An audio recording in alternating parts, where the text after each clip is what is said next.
You ask Tiger to solve. This deals with linear equations with one unknown.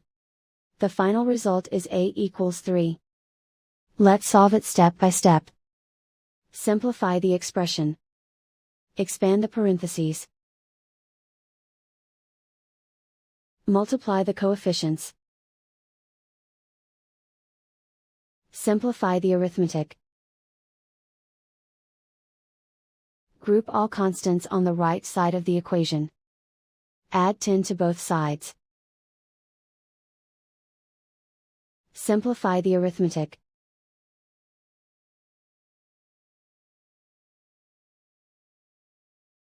Isolate the a. Divide both sides by 6. Simplify the fraction.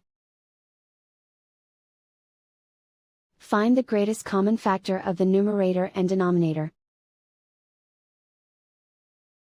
Factor out and cancel the greatest common factor. And so the final result is a equals 3.